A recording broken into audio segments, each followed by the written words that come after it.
Celebrating 50 years of resilience, advocacy, and excellence, the opening ceremony for the 2025 NABJ Convention and Career Fair will begin in just moments. Please find your seats.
Ladies and gentlemen, the opening ceremony for the 2025 NABJ Convention and Career Fair begins in just moments. Please take your seats.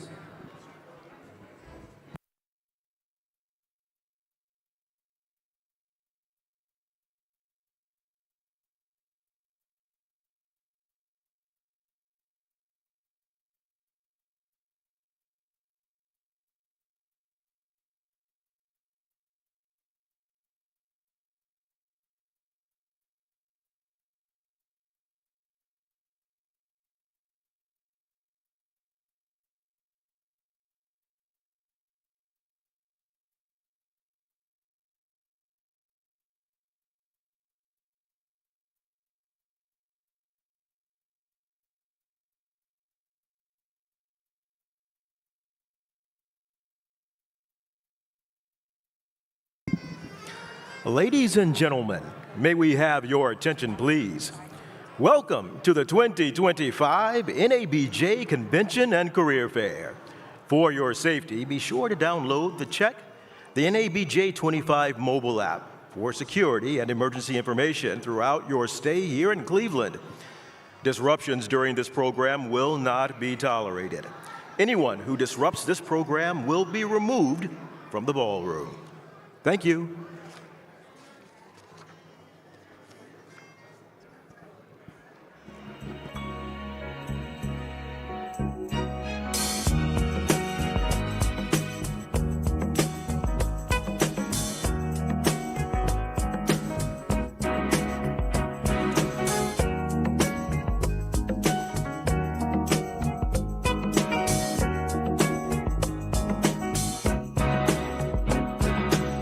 Max? Across the country, Frank. Good evening, everyone. I'm Carol Timpson. Chicago is one city. As governor of Virginia. As governor of Virginia. We've got a brand new WBC heavyweight champion of the world. So this show that just getting underway nationally. It's going to do. It'll do well. And if it doesn't?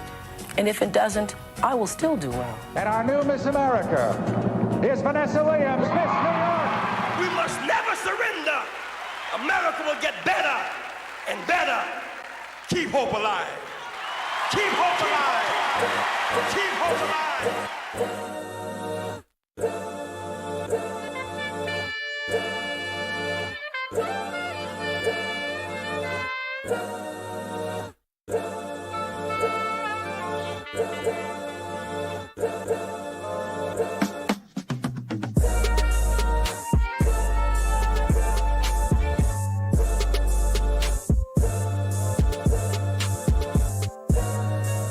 I will have to retire from the Lakers today. I do not have the AIDS disease, because I know a lot of you want to know that, but the HIV virus. I just want to say, you know, can we all get along? Can we get along? We, the jury, in the above entitled action, find the defendant Orenthal James Simpson not guilty of the crime of murder.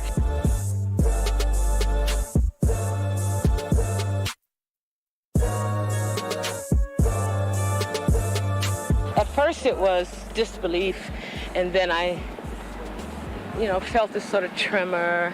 We are gonna die out here if they do not see somebody out here right now.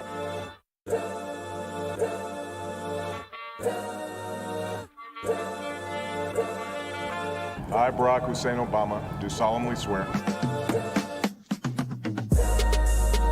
We, the jury, find George Zimmerman not guilty. Amazing grace.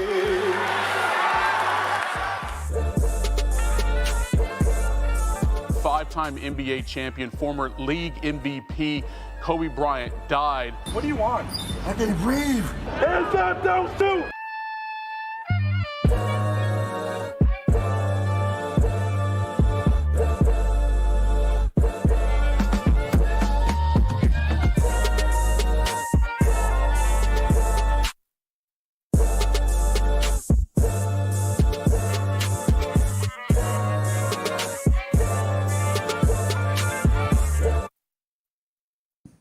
Welcome to the 2025 NABJ Convention and Career Fair.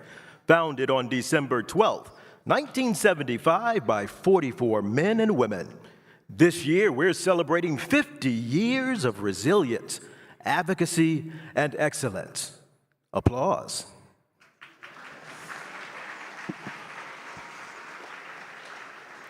Tonight, we're walking you through 50 years of progress. Our first stop, Saturday, January 18th, 1975, 11 months before that historic meeting in Washington, D.C.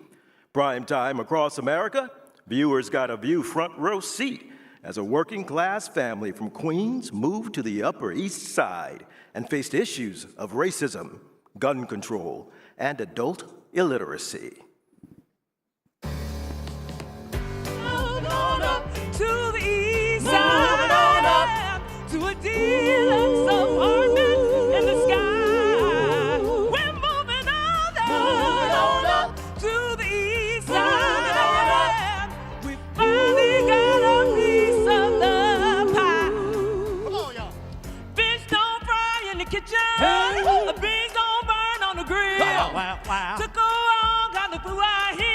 just to get up that hill. Yeah. Now we're up in the big leagues, it's our turn at bat. As long as we live, it's you and me, baby, and ain't nothing wrong with that. Well, we're moving on up to the east side, moving on up to a deluxe apartment in the sky. We're moving on up to the east side, moving on up. We finally got a piece of the pie. Yeah.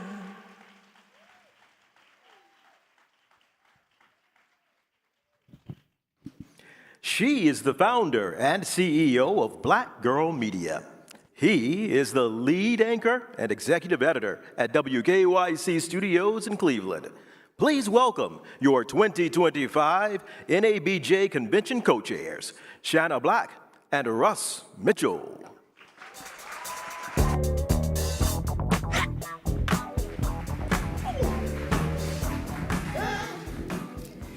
Good evening and welcome to Cleveland. I'm Shana Black. And I'm Russ Mitchell. A big thanks to the artists from Cleveland's own Karamu House and the opening ceremony sponsor, Destination Cleveland, for that wonderful performance. Can we give them, please, another round of applause?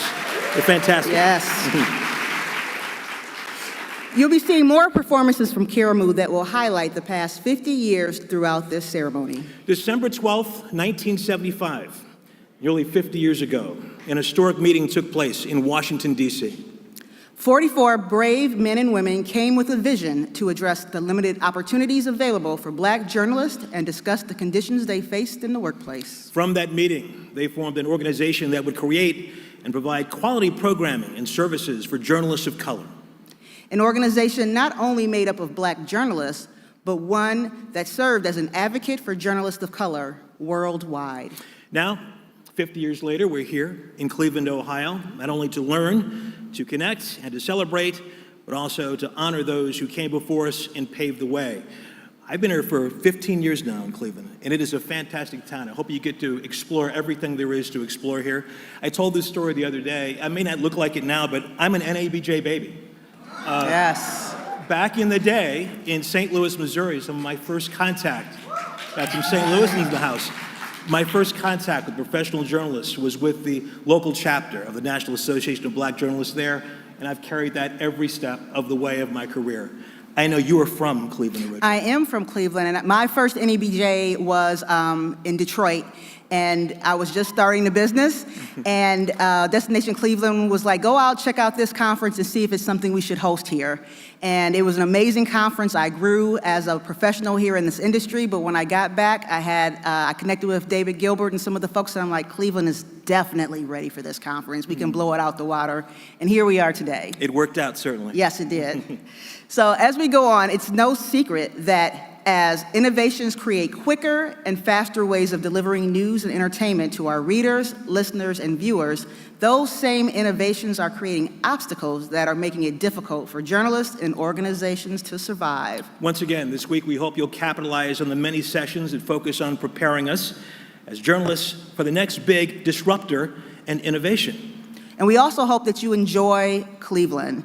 From the beautiful weather that we have, take some time to go off to the lake, check out our museums, the Rock and Roll Hall of Fame, and there's so much that Cleveland has to offer. So just take a walk and enjoy, and get a picture by the chandelier. And by the way, it's sunny and 85 degrees here 365 days a year. Yeah, no matter what you see during the football season. About that doesn't exist. The snow is on your TV. So we want you to sit back tonight, relax, and kick off so we can kick off a week of celebrating our founders and you, NABJ. Won't you please stand as we honor and pay tribute to the 44 founders of NABJ. Norma Adams Wade, Carol Bartell, Edward Blackwell, Reginald Bryant, Maureen Bunyan, Crispin Campbell, Charlie Cobb, Marilyn Darling, Leon Dash, Joe Davidson, Allison J. Davis, Paul Delaney, William Dilday, Sandra Dillard, Joel Dreyfus, Sam Ford, David Gibson, Sandra Gilliam Beal, Bob Greenlee, Martha Griffin, Durwood Hall, Bob Hayes, Vernon Jarrett, Mal Johnson, Tony Jones, H. Chuku Lee, Claude Lewis, Sandra Dawson Long Weaver, Gloria Marshall, Estelle Moore, Louis Overby, Les Payne, Claudia Poli, Alex Poinsett, Richard Rambo, Max Robinson, Chuck Stone, W. Curtis Riddle, Jeannie Thornton, Francis Ward, Charlotte Roy, Vince Sanders, John C. White, Dwayne Wickham, and founding Executive Director, Paul Brock.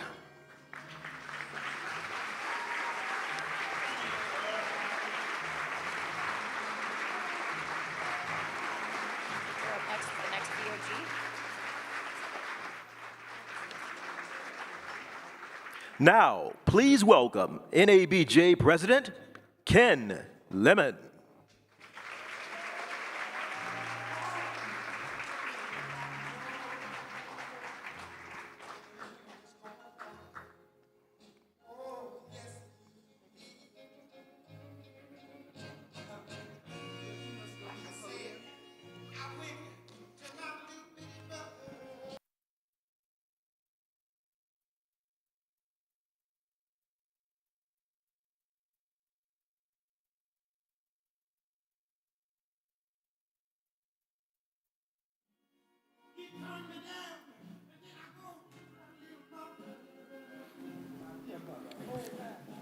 Good evening, founders, members, and esteemed guests. It is a privilege to stand before you today as we mark 50 years of the National Association of Black Journalists. Yes, you can applause right there. Yes. A half-century of vision, courage, and unwavering dedication to truth and representation. And to the founders in this room, thank you. Thank you wholeheartedly. You started an organization that launched a movement.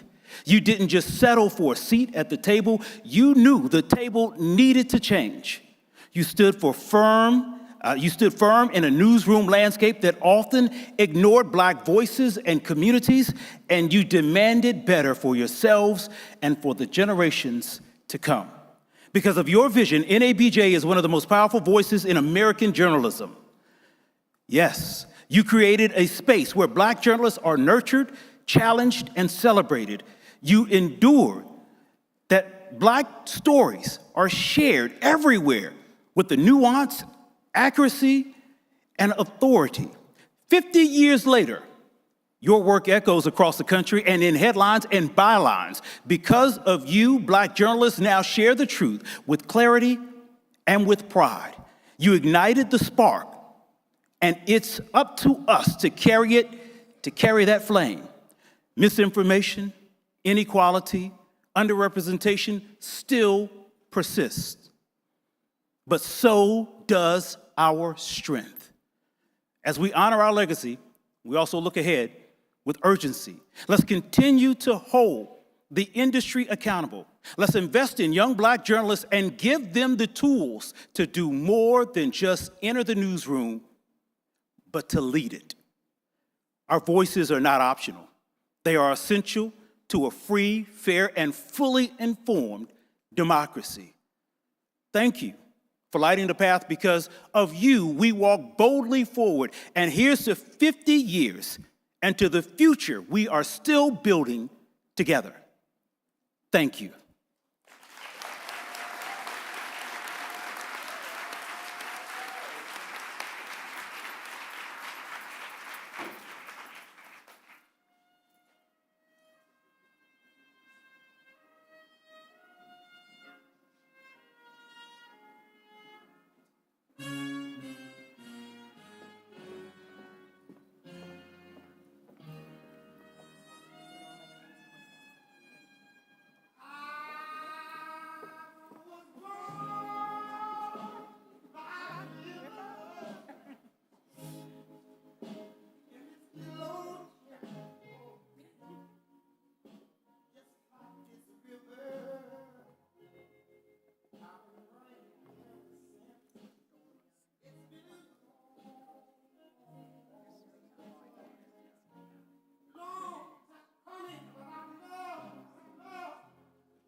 Thank you to our founders. There is much more excitement still ahead, but first, we celebrate our 50th anniversary, and let's take a look back. In 2020, the pandemic led to our first virtual convention. Disney stepped in for a spectacular opening reception. This is just a small sample of how they set the stage for our conference.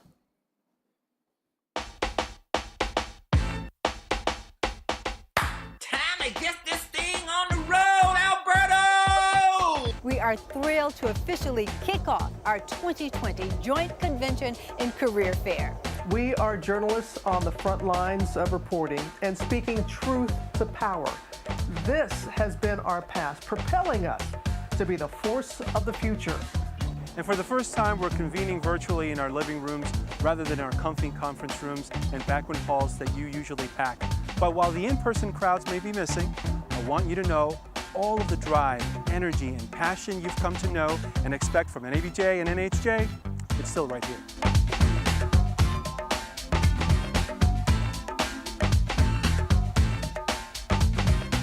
You feel the passion, I feel the passion, and all of our members and attendees will feel it in every session that's happening across the next few days.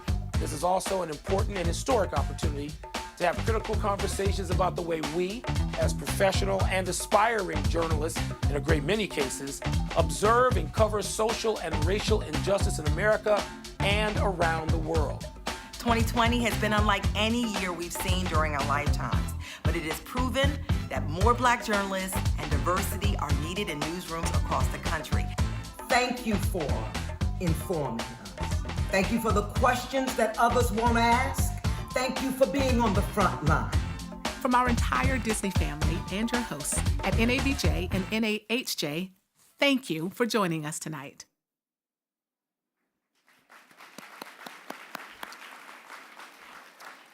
What you didn't see, the spectacular professional performers and entertainers who brought the smiles, the laughs, and even the tears of enjoyment in a way that only Disney can do. There are some restrictions on usage of that video. However, in a few minutes, as we continue to celebrate our 50 years, you will see another video that will relive the spectacular panels, the meals, the events, and even some adult beverages at networking receptions during the virtual conference. Thank you, Disney, for helping us guide our members through the difficult years of that pandemic. And also a special thanks tonight to Destination Cleveland for welcoming us to this wonderful city.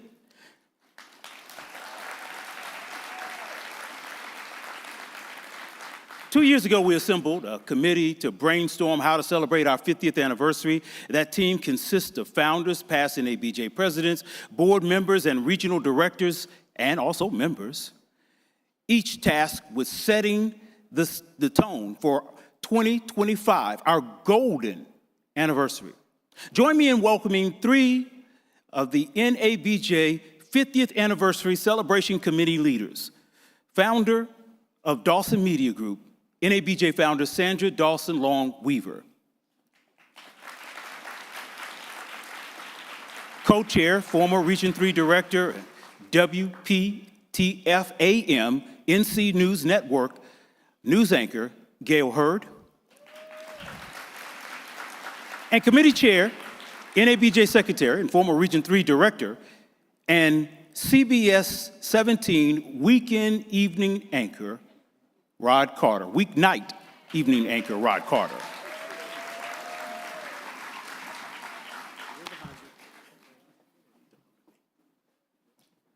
Mr. President, thank you very much. Good evening, everyone. I'm Rod Carter, and I'm proud to be the chair of the NABJ 50th Anniversary Committee Celebration.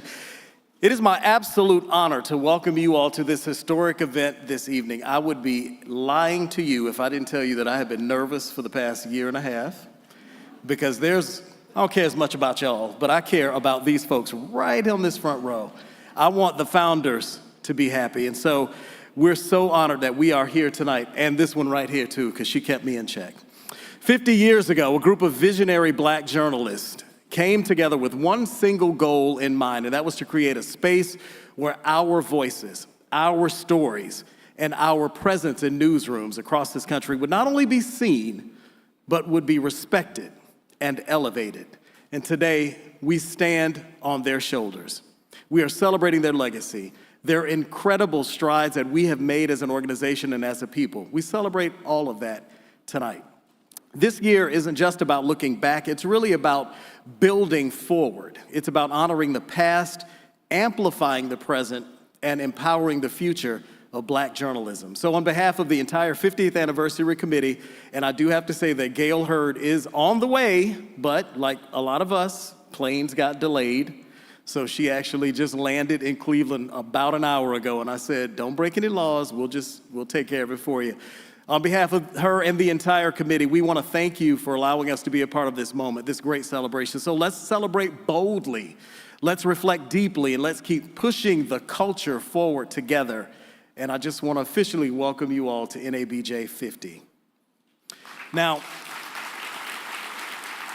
we have had a number of events that have taken place. We have a number of events that will keep going to celebrate this 50th anniversary and, of course, our 44 founders, especially here at this convention during the actual date of NABJ's founding, December 12, 1975 as well. But you may be wondering, what can you do? I know you are all wondering that. So ushers, close the doors. Oh, too soon? Lord, it's been a year. Okay, ushers, leave the doors open. We have established a 50 for 50 fundraising campaign. It's pretty simple. It's $50 for 50 years. It is just that simple. So we have a QR code that's on the screen right over yonder. It works. Scan that with your cell phone. I don't see any phones going in the air, but I'm going to trust that you're doing it. Scan that with your cell phone. That'll take you to a link to be able to donate. It is tax deductible. It's the one way that you can celebrate with our founders. And feel free to exceed $50. That's just a starting off point. Suggested retail price. Do whatever you like. Thank you all so much. And honestly, in all seriousness, I cannot tell you how much I have enjoyed working on these events and being able to put together something that celebrates these folks who put it all on the line so that we could even stand here to begin with. And I'm so excited to introduce this lovely lady standing beside me. She has been so wonderful, Sandra Dawson-Long Weaver. Did I get all the names together? Who has been a part of this wonderful committee as a co-chair, and she has really, really worked tirelessly for this wonderful event. Let's welcome her. Thank you. Thank you. Hello, NABJ. Wow, I cannot believe that it is 50 years later. As he said, I'm Sandra Dawson-Long Weaver. I am number 8 on the sign-in sheet that we signed 50 years ago for the attendance. And tonight is such an exciting moment, not only for the founders, not only for the 16 of us who are here, but for our entire organization. We started with 44, and tonight, 50 years later, we are here for our annual convention. We are resilient. We have grown to more than 4,500 members, and we advocate for Black journalists. We have reached the highest ranks directing media companies. We showcase our excellence, your excellence every day. And earlier this year, our founding president, Chuck Stone, number 1 on the sign-in sheet, received a Pulitzer citation for the work he did not only, yes, it deserves applause, yes, not only to co-found NABJ, but as a journalist and a professor. And now we have the documentary Beyond the Headlines, the NAB Journey, that will be shown tomorrow morning at 9 a.m. Make plans, everyone, to be there and hear from the founders how and why we started this organization.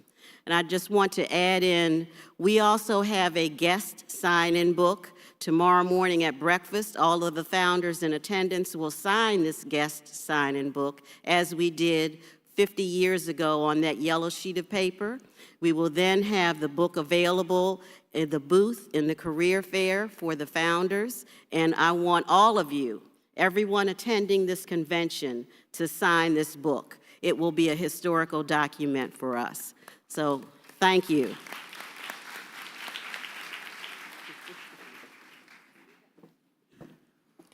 As we moved into the 80s, the world was introduced to more examples of Black history and Black culture, some good, some bad, retelling our history, imagining our future, embracing our culture. And it did not come without debate in our communities. Let's take you back to 1985 and the release of a film that explored the trials and triumphs of Black women in the South. Do you know what it is?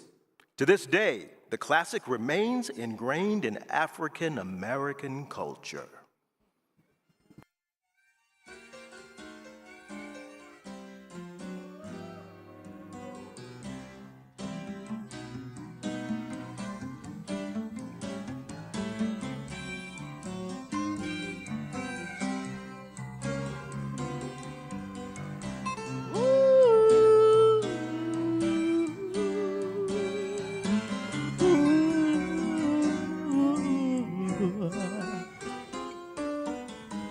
Sister, you've been on my mind.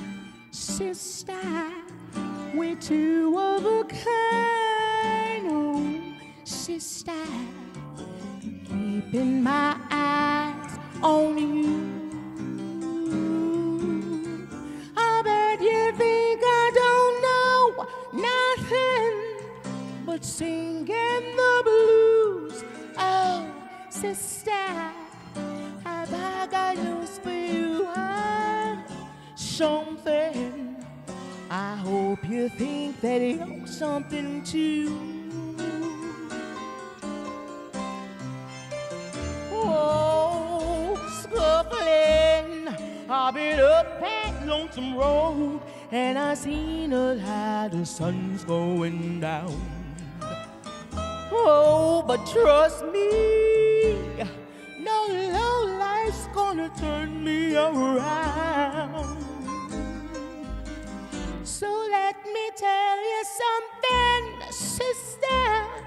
Remember your name. Oh, still no twister's gonna steal your stuff away. Oh, sister, we sure ain't got a whole lot of time. So shake your shimmy, sister, 'cause honey, this jug is feeling fine.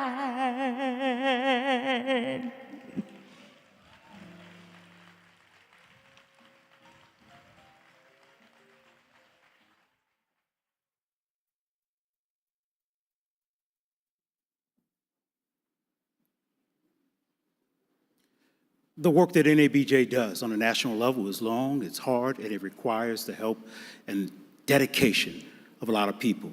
At this time, I want to introduce our board of directors. If you will please stand. Our VP of Broadcasts, Walter Smith Randolph.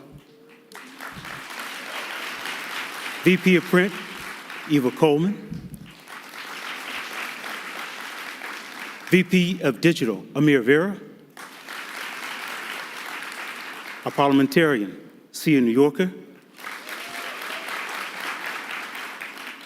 Our treasurer, Jasmine Stiles. Earlier, you heard from our secretary, Rod Carter.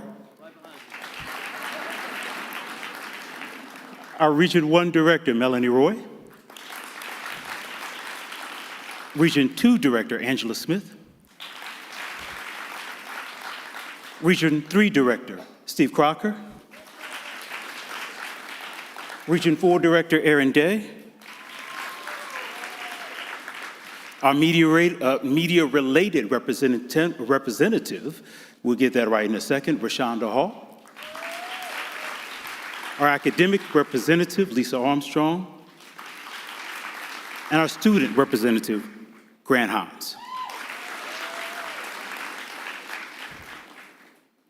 NABJ, please give that board of directors who worked so hard for you another round of applause.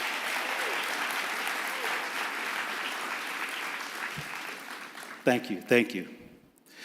Good evening, NABJ family. What a powerful moment as we celebrate 50 years of the National Association of Black Journalists, 5 decades of excellence, resilience, and truth-telling.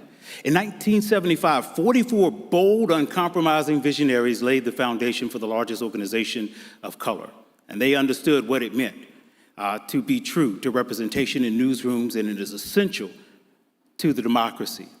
Now, this is stuff that you heard earlier today, right, from us. But this is what I want you to know about the founders of NABJ and how they have touched the lives of people. I was in Orlando and had the opportunity while there to see one of our representatives be honored and stand up and say, what a great honor it is to be here in this moment. What a great honor it is to be celebrated at this time. What a great honor it is to be acknowledged.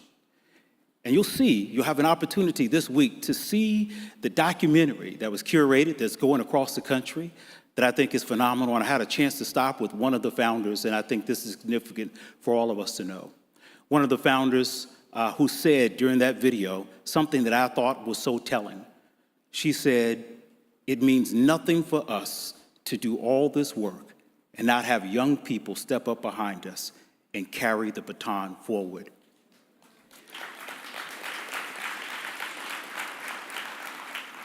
This is a group of individuals who believes in the ideals and the idea that NABJ belongs to each and every one of us, that all of us have a place and all of us have a responsibility in not only advocating and representing, but making sure that we all are treated fairly. This is a shared mission, a shared goal, and these 44 founders and those who stand here representing those 44 founders here, what a remarkable job they have done for us. I want to let you know just a little bit as well. We honor the legacy that they leave for us. And with those words, and not just the action leading up to this moment, we recently raised nearly $1 million in investments that go directly to empowering our members and building the next generation of Black media leaders. Our Leadership Academy has grown stronger and more inclusive, shaping new voices ready to lead newsrooms and to change narratives. Our membership has grown to as strong as 4,600. Young Black journalists have led the way in that surge, a clear sign that we are thriving, supporting one another, and showing up when it matters most. We spoke out forcefully when lies and disinformation led to threats against journalists at the Haitian Times. We stood behind journalists who dared to call out harmful rollbacks in diversity policies and let it be known that DEI is not a trend. Diversity is not a trend. It is a commitment, one we expect this industry to keep.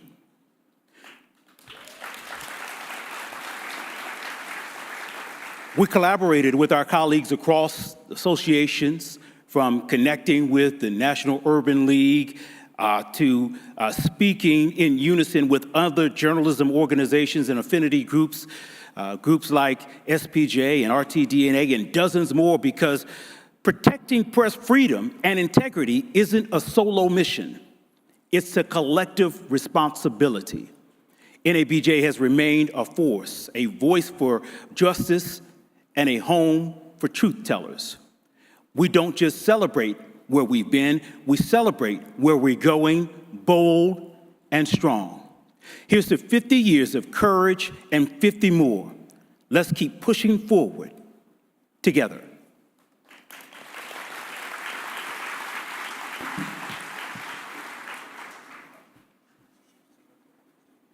Please welcome your NABJ Executive Director, Drew Barry.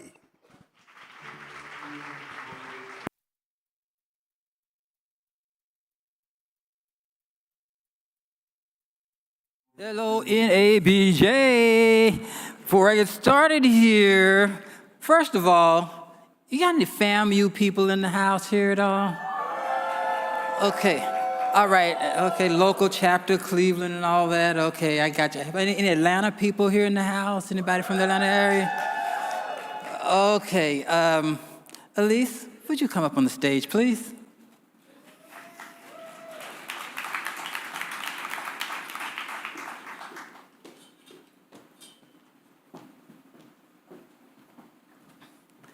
Hey, folks, this is a bad sister. She She will be the new ED when I step down in retirement later this fall. Please welcome her.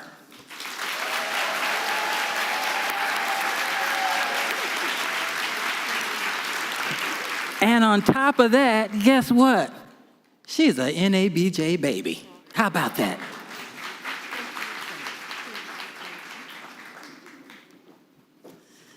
Okay. So I gave a shout out to the incredible Cleveland chapter. I got to tell you, we could not pull this convention off without your valuable and generous engagement. If you are in the Cleveland chapter, we thank you for standing. Thank you, thank you, thank you. We do not take what you have done for granted. We really don't. Now we'll turn our focus on to this esteemed, very special group of incredible individuals. I don't think there is anyone in this organization who appreciate the founders, what the founders have done more than me. Why do I say that? From my first convention 37 years ago, while I was executive producer at WABC TV in New York, to Stops's general manager in Baltimore, news director Philadelphia in Baltimore, other news management and producer positions, CNN, Dallas, New Orleans, all that. I have stood on the shoulders of these folk who helped open doors for me. Sometimes you don't even know they're opening doors. The very presence and the things they've said and the foundation that they laid opened doors for so many of us. I owe so much first to God, my family, and then the founders who I believe God used to help me and so many of you. It was a raising of awareness and fighting about issues, training, opportunities in our industry that opened those doors. Again, I am extremely grateful. I also want to thank you for your support of me as we cycle through 5 executive directors in a span of 7 years. That's right, 5 in 7 years. NABJ can be a little meat grinder for some executive directors, but we get through it, we make progress.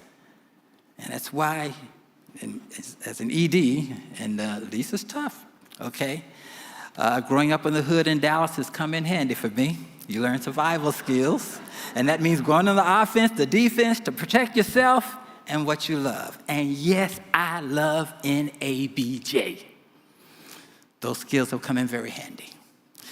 Being the recipient of 2 NABJ President's Awards, induction into the Hall of Fame, 3 Emmys, and personally helping dozens and dozens of people get jobs and promotions.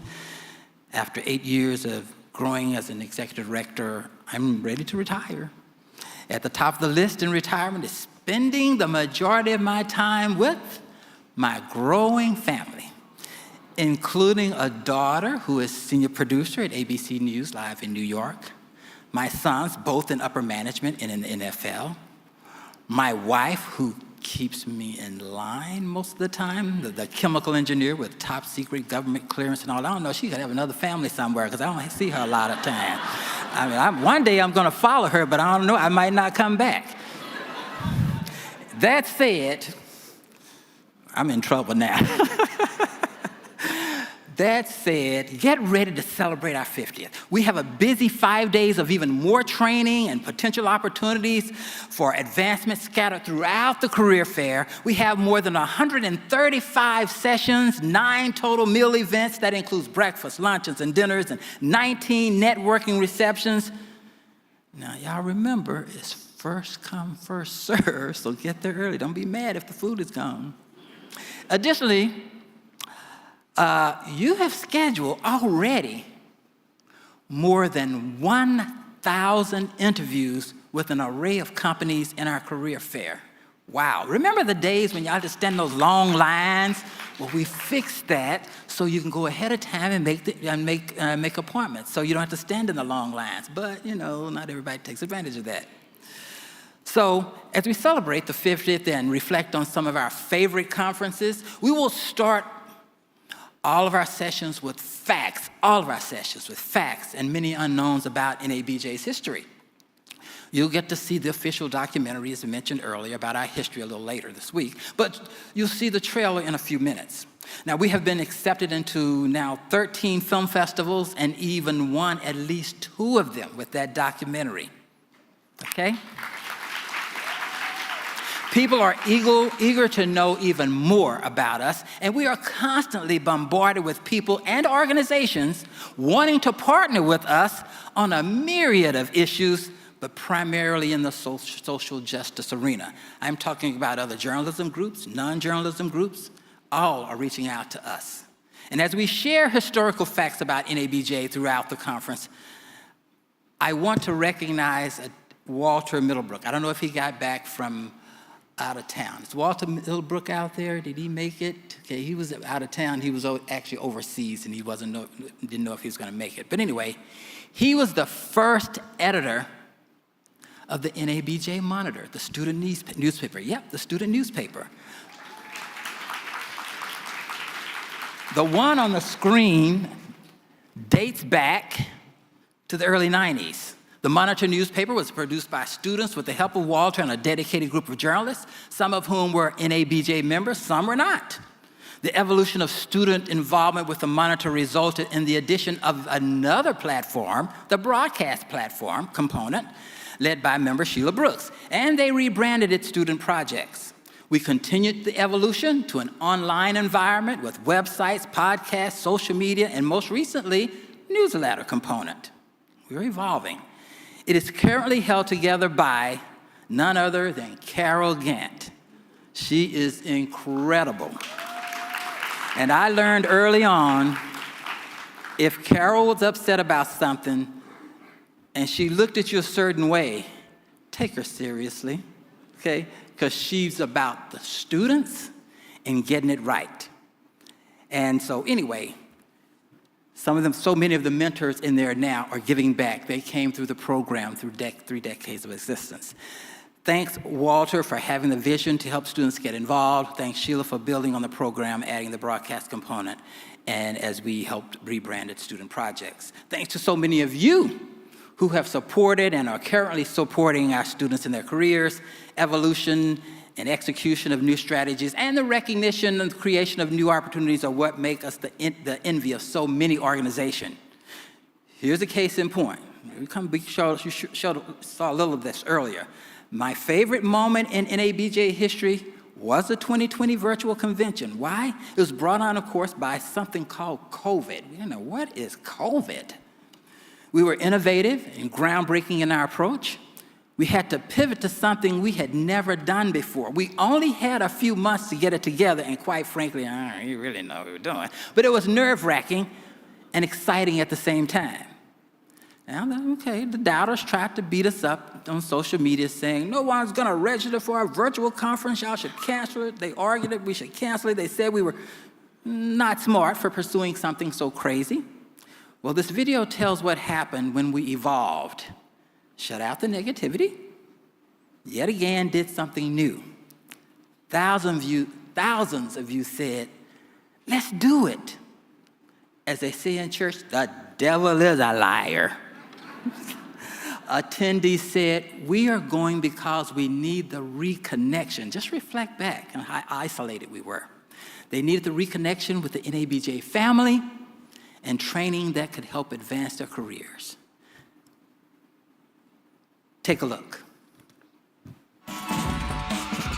We are thrilled to officially kick off our 2020 Joint Convention and Career Fair. And for the first time, we're convening virtually in our living rooms rather than our comfy conference rooms and banquet halls that you usually pack. But while the in-person crowds may be missing, I want you to know all of the drive, energy, and passion you've come to know and expect from NABJ and NHJ, it's still right here. And we've got almost 3,000 people here for this virtual conference. Almost 3,000! I'm really excited about that.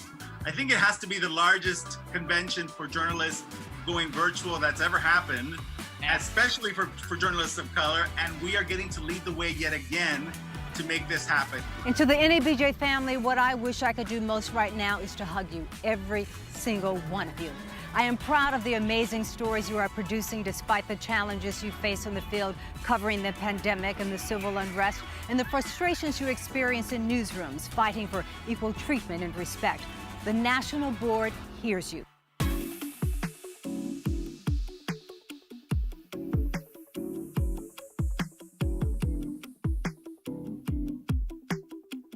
And I don't think one person saw me do one thing really well and said, oh, there's our guy.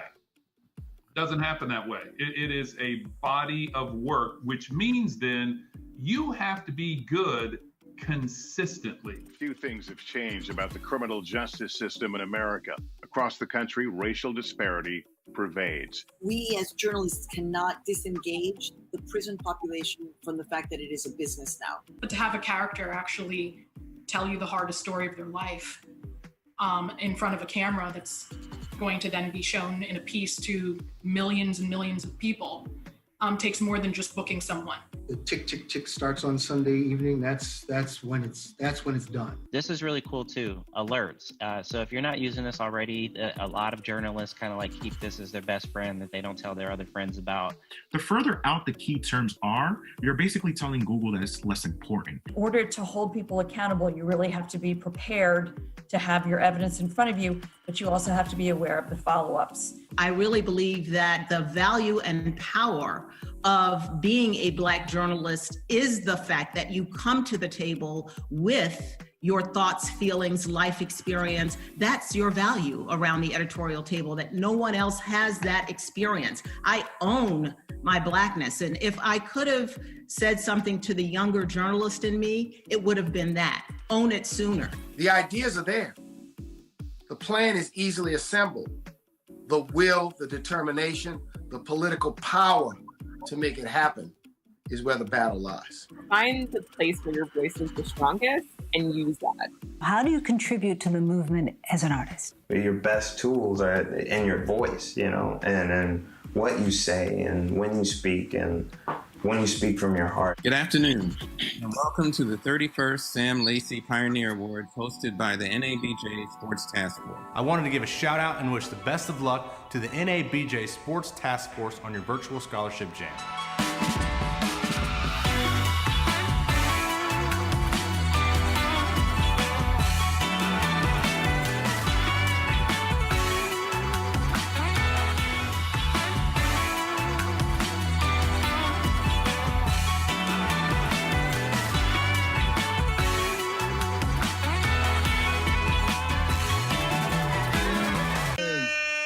Now let's get back to the music.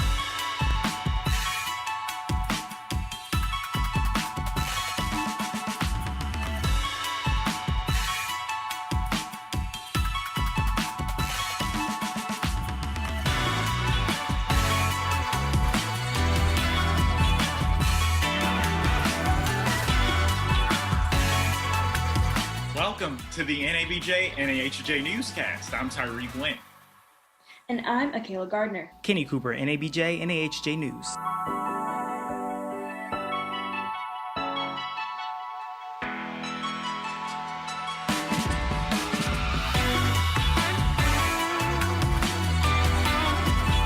"2020 has been unlike any year we've seen during our lifetimes, but it is proven that more Black journalists and diversity are needed in newsrooms across the country.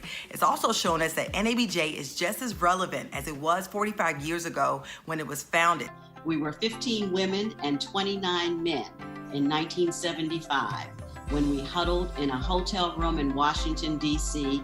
to form our organization. We came from white newsrooms and the Black press. We were from radio, television, and newspapers.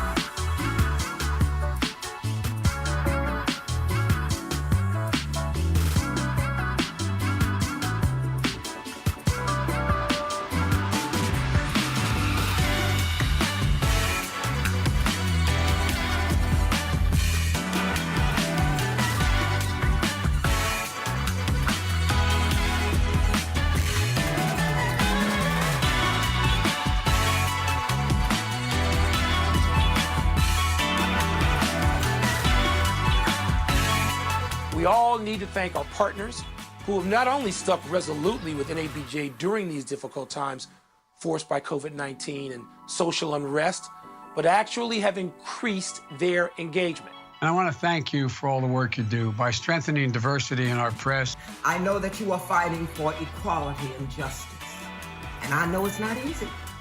So as Auntie Jennifer, I'm telling you to take care of yourselves, be gentle.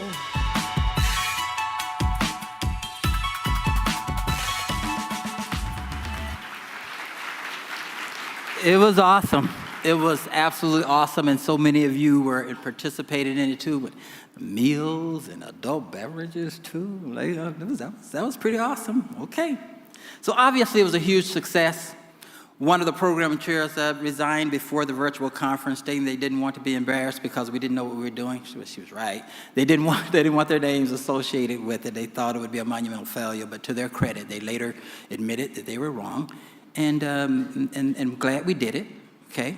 We netted more than $1 million to help fuel our robust NABJ programming, including the Leadership Academy, student scholarships, and programs designed to help those who had been laid off or victims of natural disasters or even COVID. And speaking of money, let's be careful.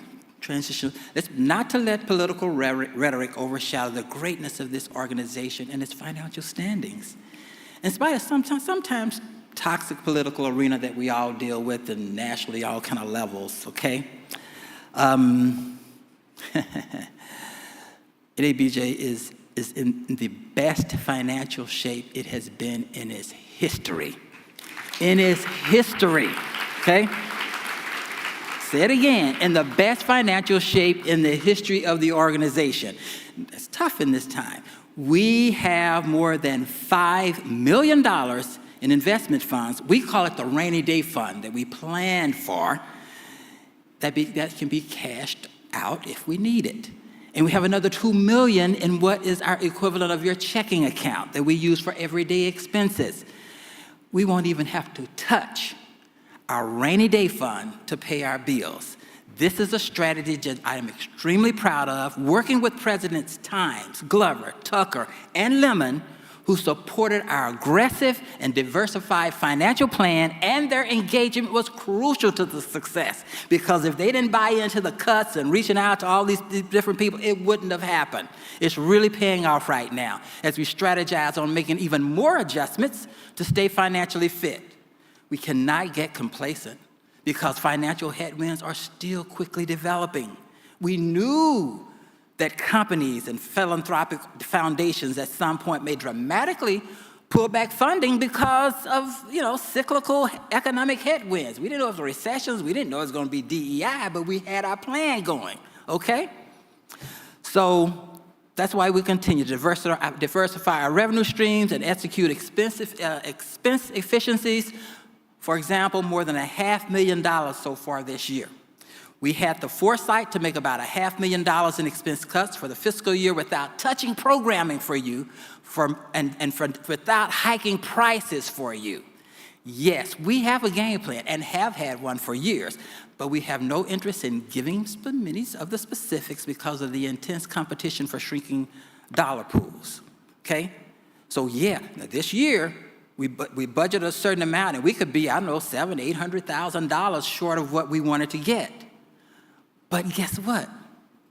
As I just said, we can pay the bills. There is no financial crisis. Back to the convention. If you haven't already, make sure you download the convention app.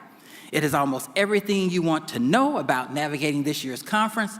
Please review the emergency plans now and become familiar with navigating your way around the conference.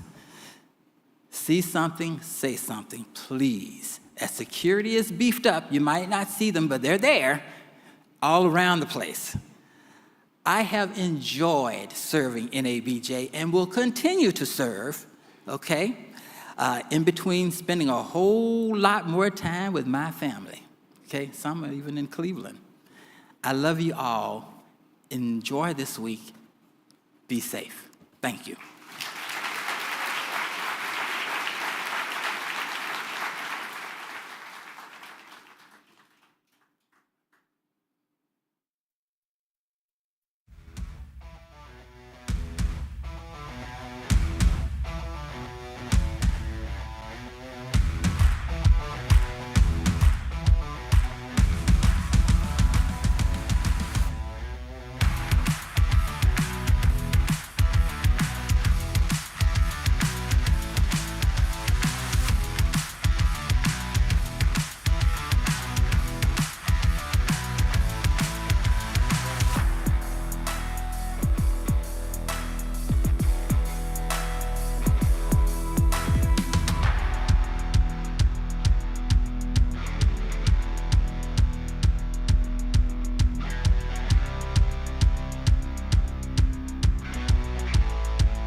This year's opening ceremony, including the wonderful performances tonight by Karamu House, are powered by Destination Cleveland.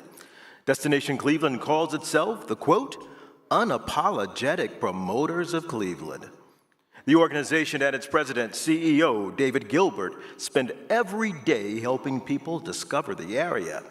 While we want you to take advantage of the wonderful programming we've planned for the convention, Destination Cleveland wants you to know there's a lot to see and do outside the front doors of the convention center. So please, give a rousing welcome to David Gilbert, President and CEO of Destination Cleveland, the sponsor of the 2025 NABJ opening ceremony. This is awesome. Welcome, welcome, welcome. It has been 6 years that we've been waiting for you to come to Cleveland since you told us that we were the place you were coming for your 50th. On behalf of our entire team, our board, our community, congratulations on your 50th. What an amazing accomplishment, and we are so honored that you would hold your 50th here in Cleveland. Congrats to the founders. Amazing to see how many of the founders are actually here, and to all of you behind a mission that is so critical for the future of our country. I have several thank yous. This has been a significant effort. To the NABJ board, President Ken Lemon, thank you for choosing us. Thank you for working with us. To the staff, Drew Barry, your entire team has been phenomenal to work with, become good friends. Our convention co-chairs who you met, friends Russ Mitchell and Shayna Black, members of the local chapter, and Rhonda Crowder in particular, the president of the local chapter. It's been an incredible partnership. Let's give it up for Rhonda. We loved planning your party last year in Chicago. We love planning all of your meet and greets here in Cleveland, all that you're going to see. And it really has been a labor of love for so much of this community in putting this on. You saw the video here about our incredible city, and we hope you get a chance to explore. What I will tell you is this is a city, beyond the things you see, this is a city that's passionate. This is a city that's determined. This is a city with incredible soul, and I hope you'll feel that while you're here. We've heard a lot about your desire to get out and visit Black-owned businesses while you're here, and there are a lot to see. We also know that you have a very busy schedule over the next 4 days, so we're going to bring the businesses to you. You're going to see tomorrow and Friday a little festival for you that we're holding outside. It's going to be beautiful weather on what we call Mall B, the grass right outside. Thank you. You're going to see the Land Lounge at lunch.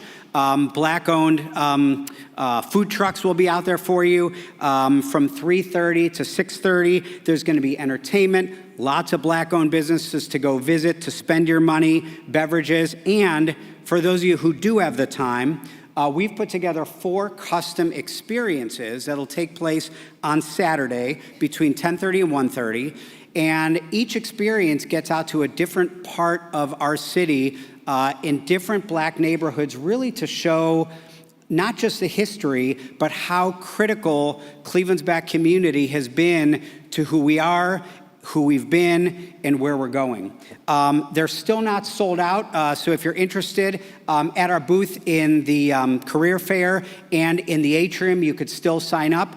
All the proceeds go to the local chapter, and we hope that you'll also, just as much as you can, get out and explore a lot of the great things in Cleveland. What I will, before I make an important introduction, I just want to go back to where I started and thank you. We don't take lightly that you chose Cleveland. We love our city. We love when people visit. We love when they see what an amazing community we have, and we are so, so happy to share it with NABJ. So it is now my sincere pleasure to introduce my longtime friend, Cleveland's phenomenal mayor, Justin Bibb.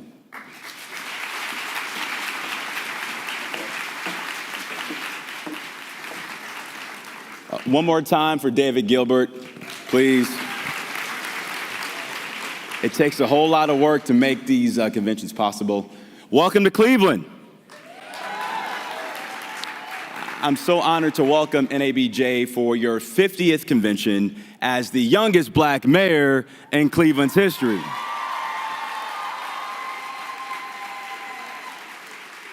I also want to thank Ken Lemon for bringing this event to our great city for this historic occasion. 50 years. You all have made 50 years of amazing progress. And in this moment right now, we find ourselves at a critical crossroads in this country, where we have a president and a Republican Congress who want to tear away years of progress.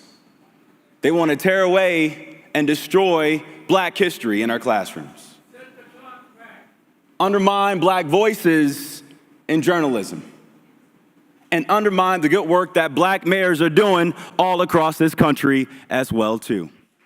So you all have a moral responsibility to continue to be at the vanguard of uplifting black stories, black voices in this work.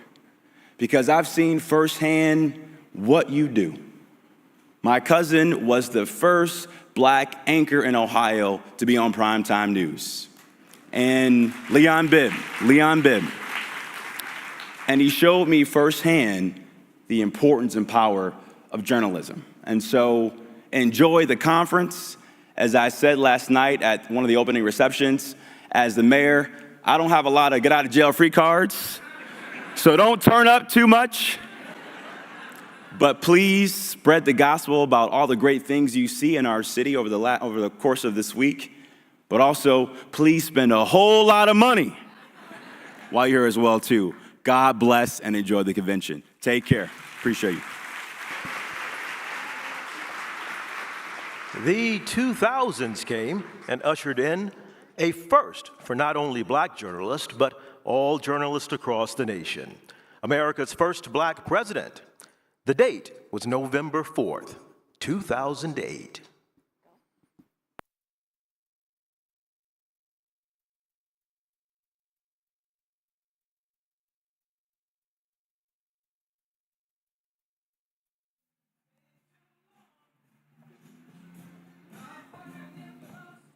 Good evening. Well,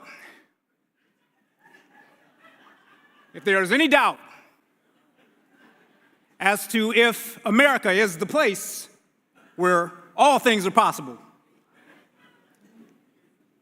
if there's any question as to the power of our democracy, tonight is your answer. It is the answer spoken by people who stood in line for hours, many for the first time in their lives. It is the answer spoken by the young, old, rich, poor, Democrat and Republican, black, white, Asian, Latino, Native American, gay, straight, disabled and not disabled. I want to thank you tonight. We have something special here. We are Americans who sent a message to the world that for a long time coming, we united together and became as one. I want to thank my partner, Joe Biden. And I would not be standing here tonight if it weren't for the unyielding support of my best friend for the last 16 years, the rock of our family, the love of my life, the nation's next First Lady, Michelle Obama.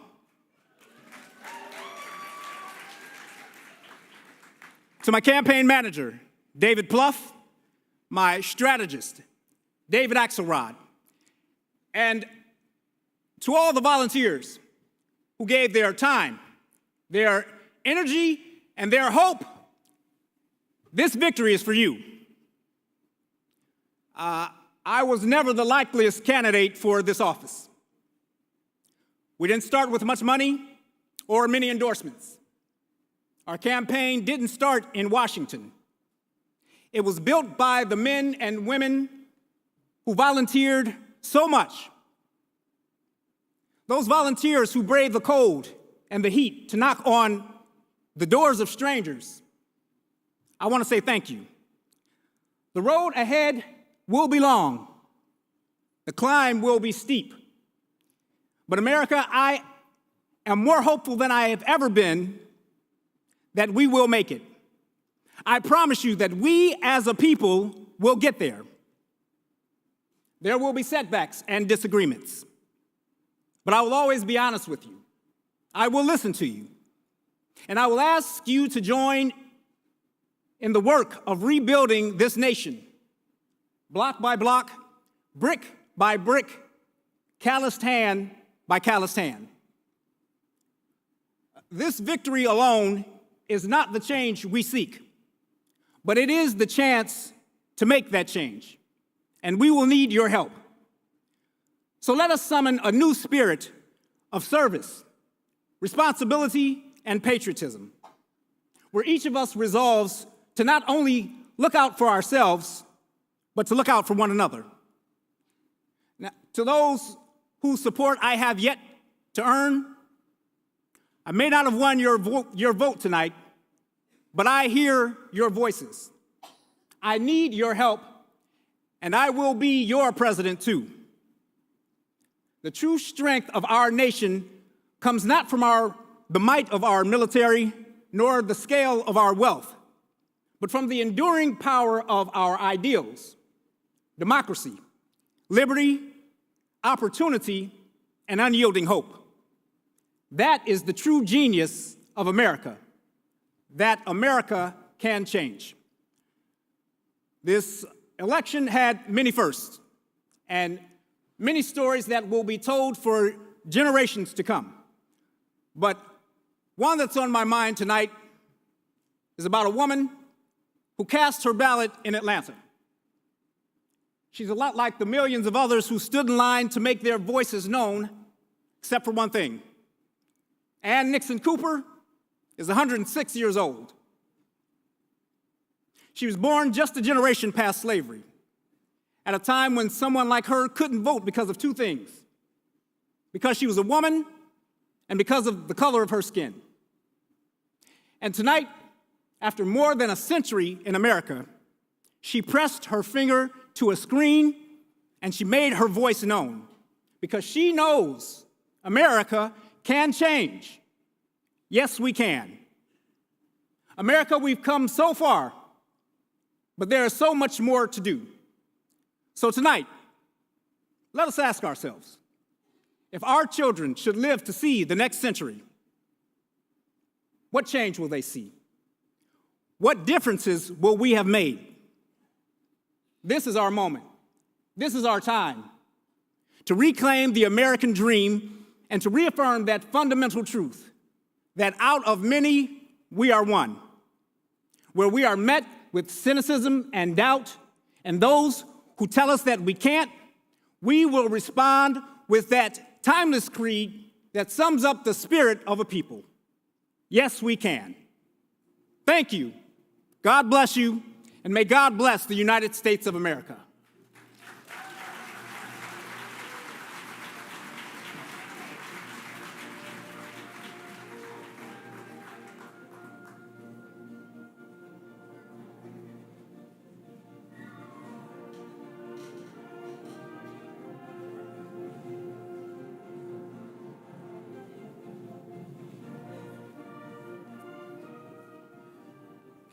Can we please give another round of applause for the President of the United States?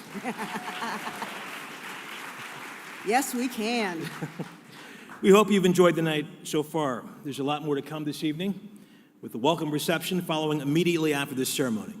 And let's not forget the many seminars, the NABJ Hall of Fame, the Salute to Excellence Gala, and the Gospel Brunch are all still ahead this week. As members of the Greater Cleveland Association of Black Journalists, we have spent the past year working along the staff at NABJ, the board members, and the planning committees, helping to plan every detail of this conference. We cannot proceed tonight without recognizing the board and members of the Greater Cleveland Association of Black Journalists. Will you all please stand?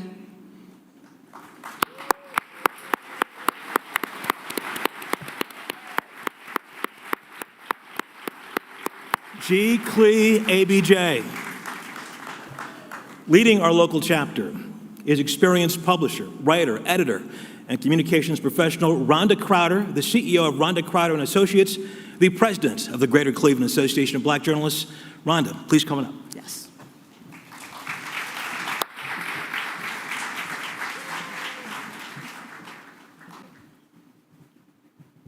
Thank you, Russ and Shayna. To our esteemed NABJ founders, board, staff, membership, family, and friends, on behalf of the Greater Cleveland Association of Black Journalists, it is an honor to welcome you to the land. Cleveland is a profoundly fitting and significant location for NABJ's 2025 convention, especially as we celebrate the organization's upcoming 50th anniversary. This city has deep roots in Black history, Black political power, and a rich legacy of Blacks in journalism. From the Alien American, Cleveland's first Black newspaper, established in 1853, to the Call and Post, founded in 1916 with famed inventor Garrett Morgan being one of his forefathers and continuing to be one of Ohio's largest Black press. Even within television, we saw a moment of Black leadership when a consortium controlled by Hubert B. Payne, Cleveland's first Black TV executive, initially owned WOIO Channel 19 in 1985. And let's not forget Bill Jaycox, Cleveland's first African-American anchorman in 1975, nor Leon Bibb, who holds the distinction of being Ohio's first African-American primetime news anchor. Leon has worked in commercial television for 53 consecutive years and will be inducted in NABJ's Hall of Fame on Friday.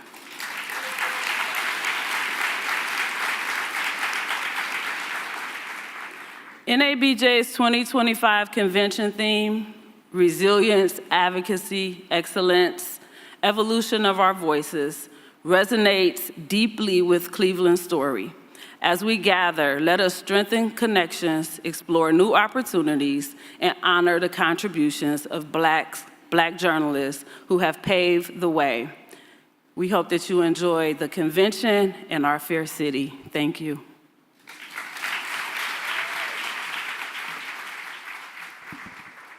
Please welcome your NABJ Convention Program co-chairs, Washington Bureau Chief for the Atlanta Journal-Constitution, co-host of the AJC's Politically Georgia radio show and podcast, and immediate past chairwoman of the NABJ Political Task Force, Tia Mitchell, and the politics and investigation editor for the Kansas City Star, former NABJ National Treasurer, former NABJ Region 8 Director, former NABJ Elections Committee Co-Chair, and former president of the Kansas City Association of Black Journalists, Glenn E. Rice. Tia, did you know that Cleveland is known as the Forest City, a reference to its natural beauty and hidden gems? But I believe the city's unofficial name is Believeland. I love the name Believeland, Glenn.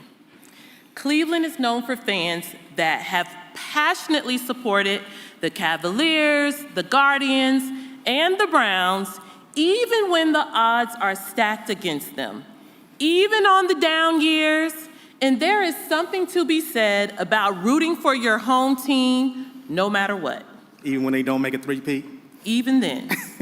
So we're bringing that same level of passion and energy here to the NABJ convention this year, where we root for each other. We to succeed professionally and personally with hugs, smiles, QR code business cards, and we are here to network and build together. We're strengthening our reporting, writing, and investigative skills while also keeping each other encouraged as our industry faces unprecedented challenges. It goes without saying that here at NABJ, we are rooting for everybody Black, right?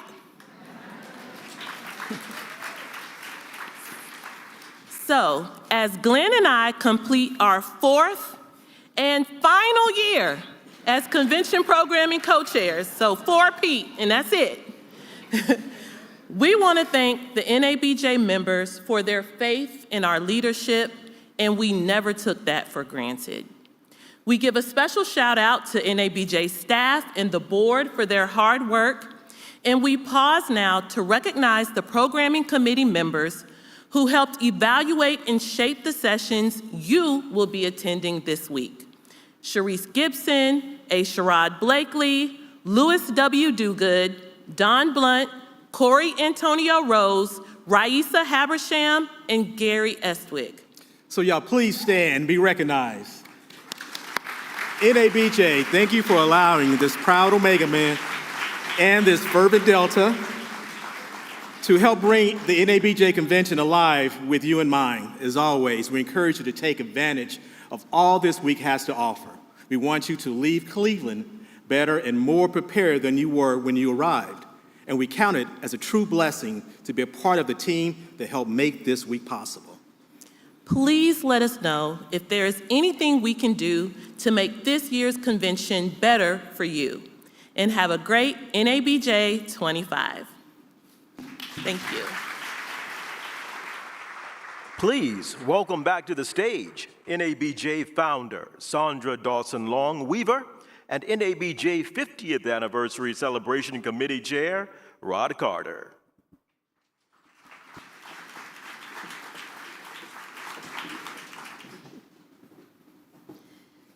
This has been quite a busy year for NABJ.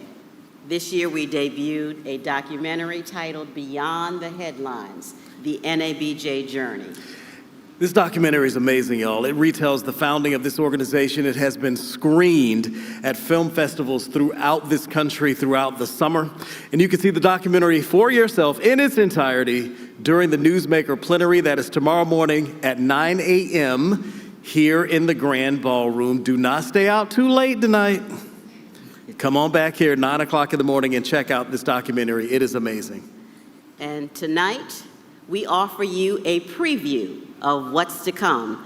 But I'd also like to say, founder Allison Davis and longtime NABJ member James Blue are the ones, and former President Dorothy Tucker. I'd like to give a shout out to all of them for the hard work that they have done on this documentary. And we are in film festivals because of the hard work, too, that founder Allison Davis has done. So thank you.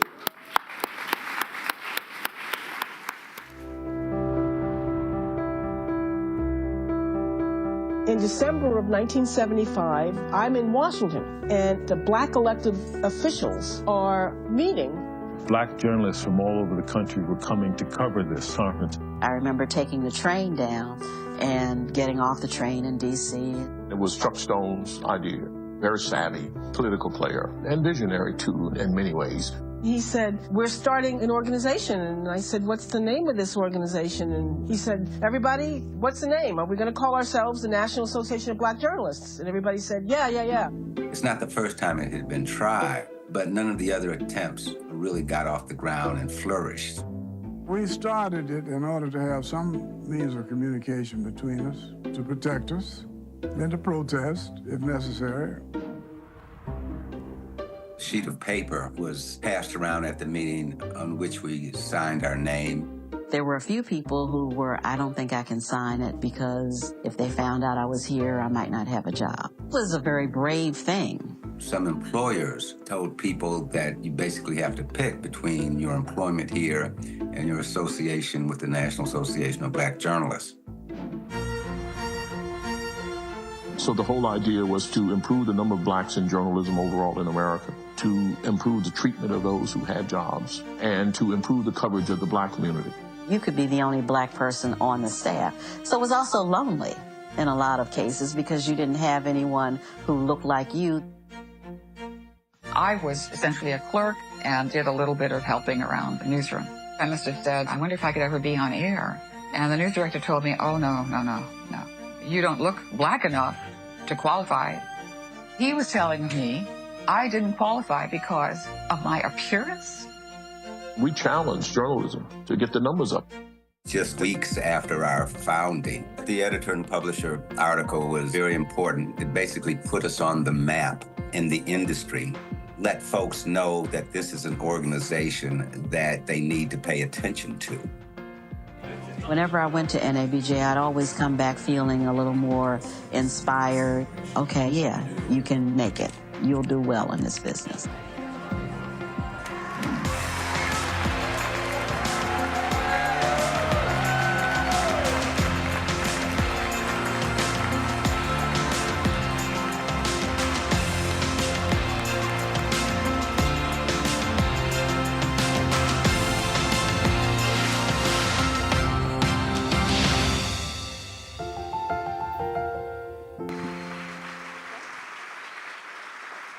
Don't miss the NABJ debut of Beyond the Headlines, the NABJ Journey, tomorrow morning at 9 a.m.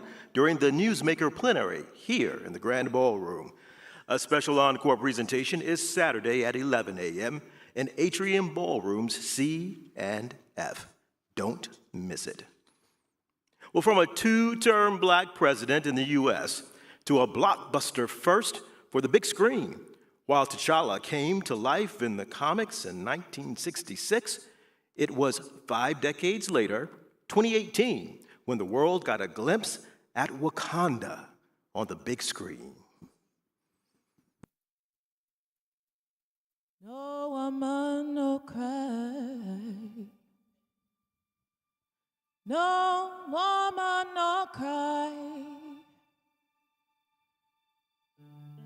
I remember when we used to sit in the government yard in Trenchtown, observing the hypocrites mingle with the good people we meet. Good friends we have and good friends we've lost along the way. In this great future, you can't forget your past. So dry your tears, I say. No woman, no cry. No woman, no cry. Here, little darling, don't shed no tear. No woman, no cry. Said I remember when we used to sit in the government yard in Trenchtown. And then Georgie would make the firelight as it was, logwood burning through the night. And so while I'm gone, everything's gonna be alright. Everything's gonna be alright now. Everything's gonna be alright. Everything's gonna be alright. Everything's gonna be alright. Everything's gonna be alright now. Everything's gonna be alright. Everything's gonna be alright. Everything's gonna be alright. Everything's gonna be alright now. Everything's gonna be alright. Everything's gonna be alright. Everything's gonna be alright. Everything's gonna be alright. Everything's gonna be alright. Everything's gonna be alright. Everything's gonna be alright now. Everything's gonna be alright. No woman, no cry. No woman, no cry. No woman, no cry.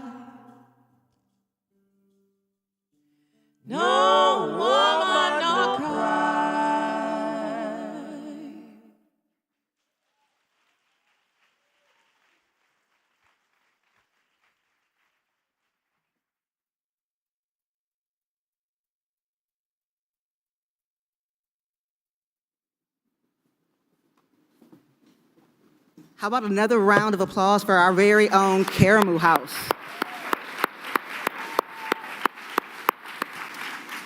Each year, of course, NABJ presents a teacher, professor, or educator with the Journalism Educator of the Year Award. This award recognizes the service, commitment, and academic guidance of an educator at a high school or an accredited four-year college or university. Nominees must teach or advise students within the field of journalism. This year's recipient has made her mark on the industry, both as a working journalist and as an educator. In fact, in the letter nominating this year's recipient, the nominator wrote, "One of her most remarkable qualities is her ability to inspire and mentor others. As an educator, she has shown an unwavering dedication to fostering growth and development of young minds. Her mentorship goes beyond the classroom, as she genuinely invests in the success and well-being of her students." In addition to the classroom, our recipient's impressive resume includes being the former editor-in-chief of Heart and Soul and BET Weekend, and stops at the New York Times Company, the Atlanta Journal-Constitution, the Toledo Blade, Essence, and Emerge. In the classroom at Howard University, she teaches reporting, editing, fact-checking, health and science writing, and media entrepreneurship. And she serves as the advisor for several campus publications and news services. Please stand tonight as we present to you NABJ's 2025 Educator of the Year, Dr. Yannick Rice Lamb.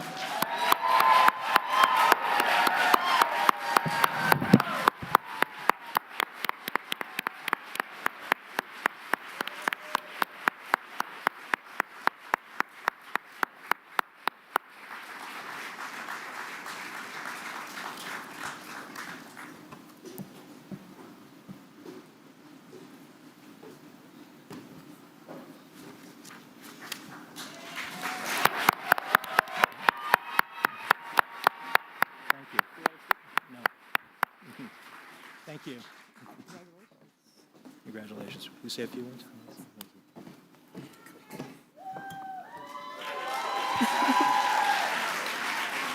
HU? We always have to do that. Without Bison and some other very special people, I wouldn't be standing here. But first, I thank God for my abundant blessings. I'm so thrilled to accept the Educator of the Year award, and it's so special to receive it at home in Ohio, where I come to recharge my batteries. I'm sure the same is true for Hall of Famers Greg Moore, Leon Bibb, and Wayne Dawson. Congratulations to our founders and all of this year's honorees, especially the NABJ Student of the Year, Jackie Dennis Jean-Jacques II, a recent Howard graduate and editor of The Hilltop. And then also, I'm honored to follow in the footsteps of previous Educators of the Year, such as Dr. Lawrence Kagwa. Next year, I will celebrate my 25th anniversary of teaching at Howard University.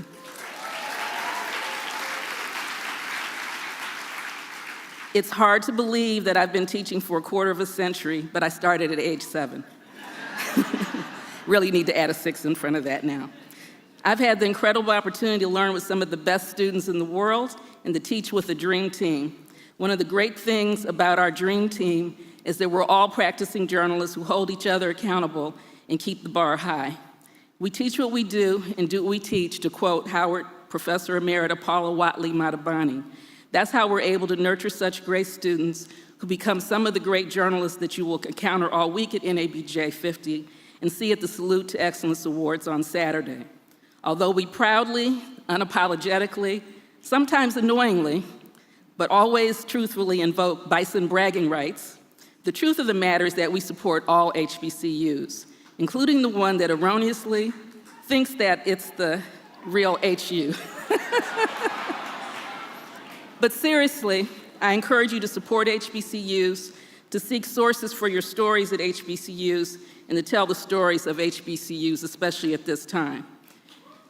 As NABJ celebrates its 50th anniversary, it's important that we all rededicate ourselves to what we do in the newsroom and what we teach in the classroom, especially as our history, our rights, our communities, our institution, our profession, and our very democracy are under attack in an orange cloud of misinformation and disinformation.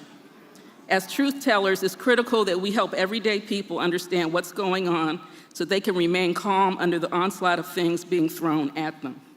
So thank you, NABJ, for honoring me as Educator of the Year. Thanks to Dr. Ingrid Sturgis, our chair, and Dr. Stacy Patton, Journalism Sequence Coordinator, for nominating me. Thanks to my ride or die sister, Michelle, my son, Brandon, and grandson, Santana, for sharing me with my students. Thanks to family and friends near and far, many of them who are here today, including an entire branch of lemons on the right side of my family tree. Thanks to my sister-in-law, Dion, and childhood friends, Elizabeth and Pam. I would also like to acknowledge my father, William Rice, a professor at Albany State University, an associate member of NABJ, who wrote periodically for the Black press in an Ohio newspaper called The Umpire. He loved teaching so much that he stayed in the classroom long after retirement, to the point that we had to turn in his grades while planning his homegoing. I saved a magnet from his office that reads, "I touch the future, I teach." My mother, Carmela Jordan, emphasized education and regaled me with stories about my grandfather, Marcel LaForest, writing political stories in Haiti. I read the Akron Beacon Journal with my paternal grandfather, Rudolph Rice. Other educational role models include my unit principal, Marion Key, and Counselor Clyman Lee III from John R. Buchtel High School in Akron. A major thank you to 3 newsroom and classroom mentors, Al Fitzpatrick, who hired me at Howard when he came out of retirement for a year to serve as interim chair, Philip Dixon, my former chair, and Pam Johnson, a longtime educator and the first African-American woman to serve as publisher of a general markets or general circulation newspaper. As I close, I have homework for you. If you're a non-journalist, please hold us accountable as individuals in news organizations. Speak your mind about the good, the bad, and the ugly, and share your story ideas. If you're a student, emerging, mid-career veteran journalist, it's time to take things to a new level. Do your part to shine a light on what's wrong, who's wrong, why it's wrong, and how everything can be better. Thank you, and God bless you, and welcome to the North Coast.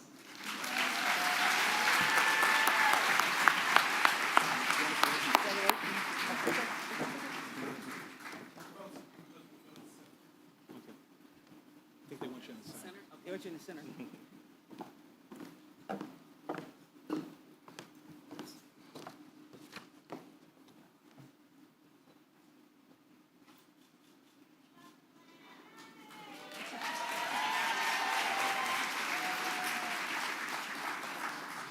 think we got one more.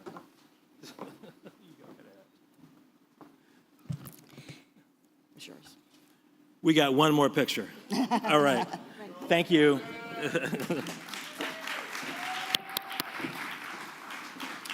Of course, educators like Dr. Rice Lamb push students to think beyond the headlines. They push them to think creatively and write responsibly. And each year, hundreds of students take advantage of opportunities to learn from seasoned journalists, either at our annual conference here this year included, regional conferences, learning workshops held throughout the country, or at campus events sponsored by student chapters. NABJ's student chapters play a crucial role in the organization's mission, and to recognize their work each year, we honor a campus chapter that excels in recruiting new members to its chapter and NABJ. The goal is to create unique and engaging campus and community activities, along with programs to prepare its students to enter the job force. All right, here are this year's nominees. The North Carolina A&T chapter of the National Association of Black Journalists. You can applaud. Yeah. All good. The Carolina Association of Black Journalists, the University of North Carolina at Chapel Hill, and the Louisiana State University Association of Black Journalists.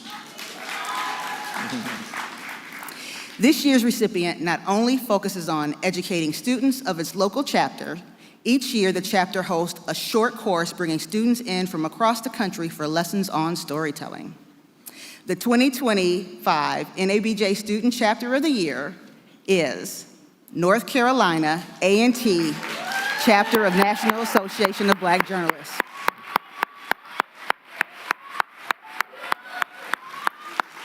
Come on up and get your prize. Here you go. There we go. Come on up.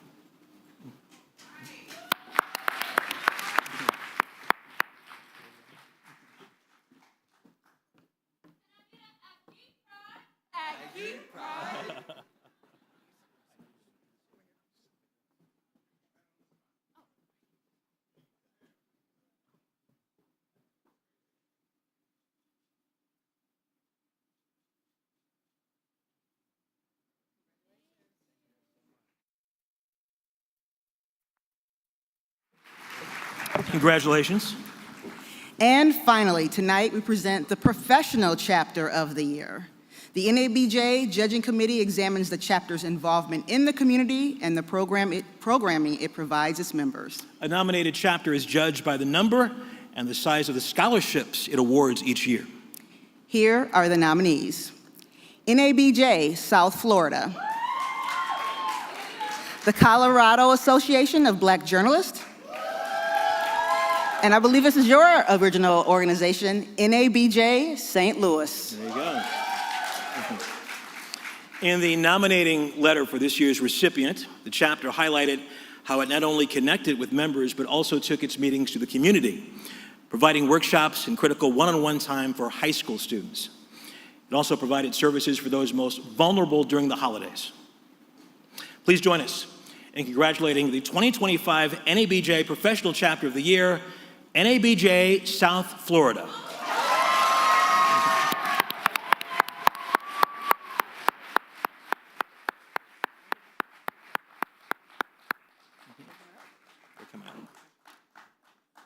Come on up.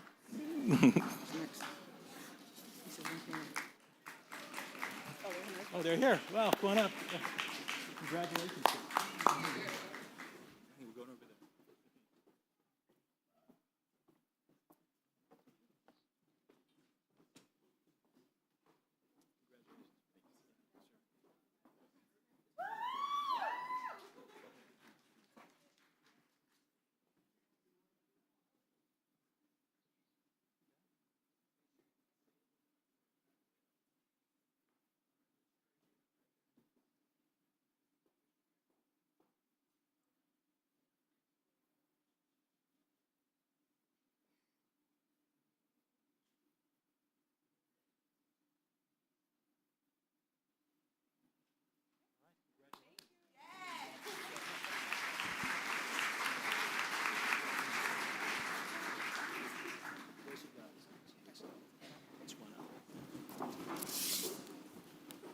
Our lives forever changed at the end of the decade.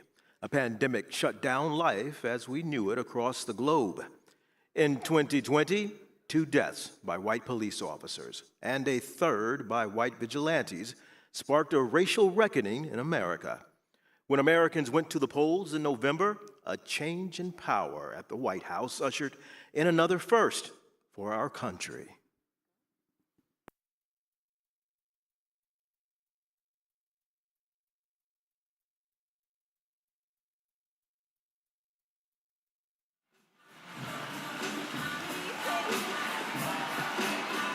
Good evening. Good evening. Congressman John Lewis once said, "Democracy is not a state. It is an act." What he meant by this is that America's democracy is not guaranteed. It requires our participation, our defense, our constant effort. And you, the American people, showed up and ushered in a new day for our country. To our campaign staff and poll workers, our volunteers, thank you for your tireless work and for protecting the integrity of our democracy. And to every American who voted, thank you for making your voices heard in record numbers. These have been challenging times. The grief, the struggle, the pain. Yet we've witnessed your courage, your resiliency. For 4 years, you marched for justice, for our lives and for our planet.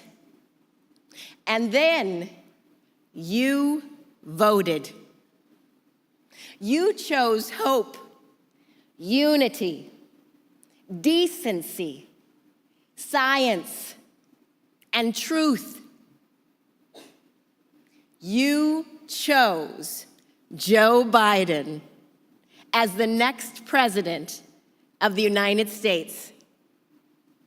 Joe is a healer, a uniter, a steady hand, a man whose empathy and experience guide him. His love for Jill, Hunter, Ashley, and the entire Biden family is powerful and personal.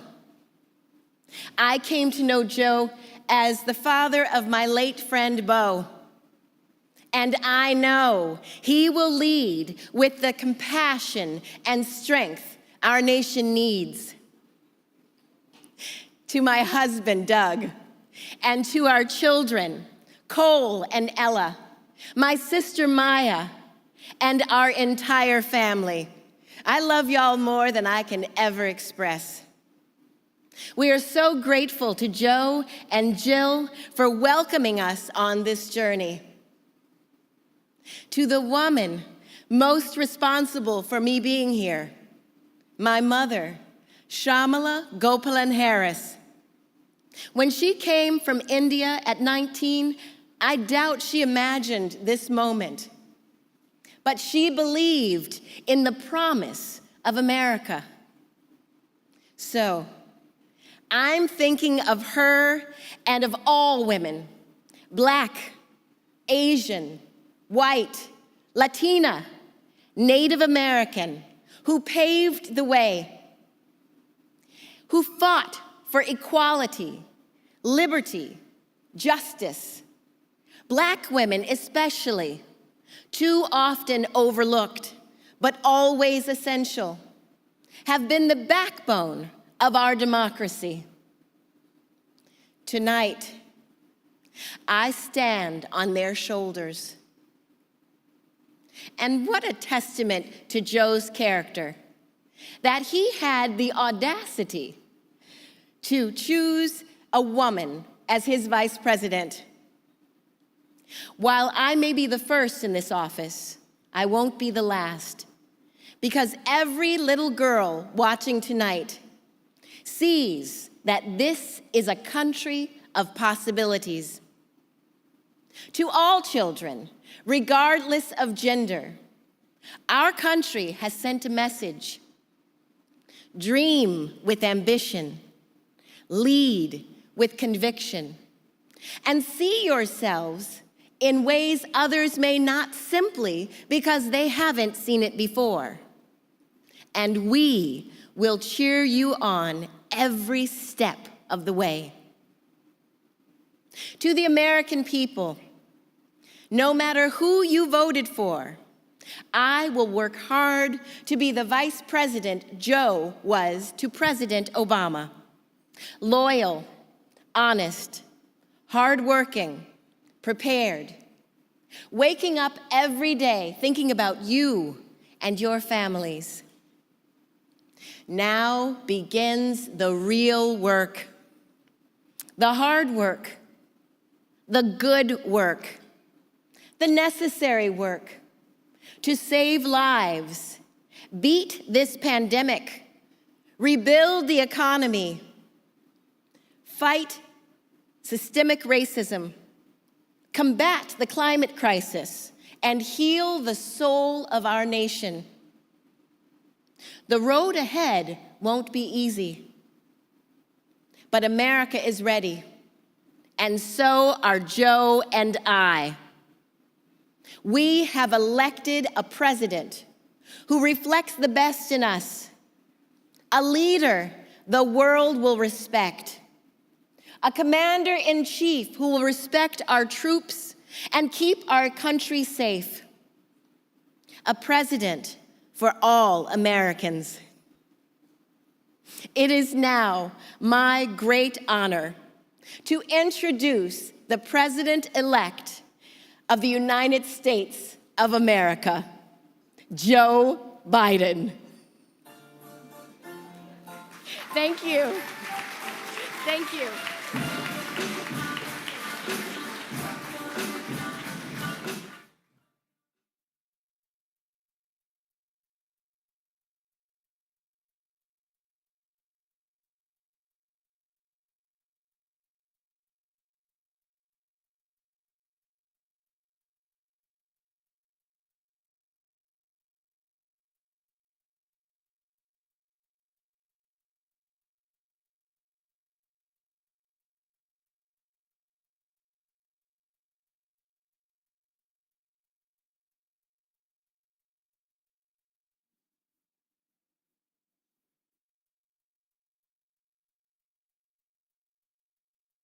What a night, what a night.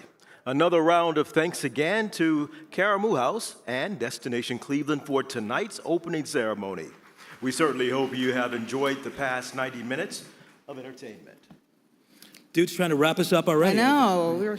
Before we wrap up tonight, though, so we can hurry, I feel like that's the Oscar music when I get off the stage. We want to tell you a little bit about our special performers. And once again, to honor this historic moment for NABJ, an amazing group of local artists reenacted moments we've covered throughout the past 50 years. It all started 110 years ago as the Settlement House at the corner of East 38th Street and Central Avenue here in Cleveland. The white founders of what was then known as the Playhouse Settlement wanted to establish a common ground where people of all races, religions, and backgrounds could come together. As we entered the 1920s and large groups of African Americans moved from the South during the Great Migration, the mission of the Playhouse Settlement never changed.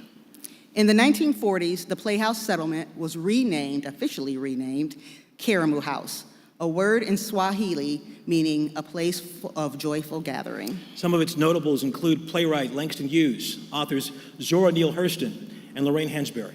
Other alumni who have graced the stage include Ruby Dee, Robert Guillaume, Ron O'Neill, Bill Cobbs, Ivan Dixon, and Minnie Gentry.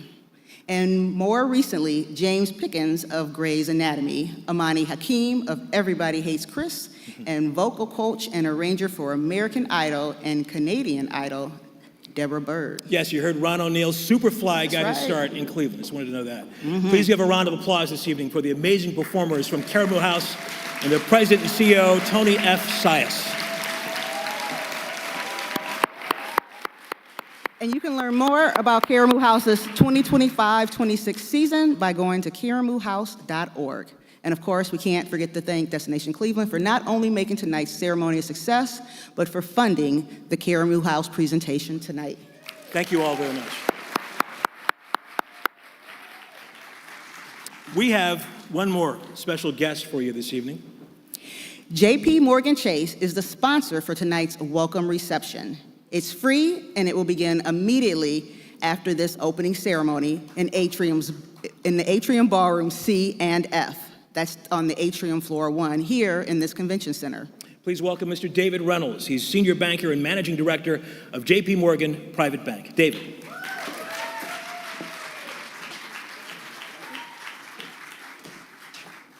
So, good evening, everyone.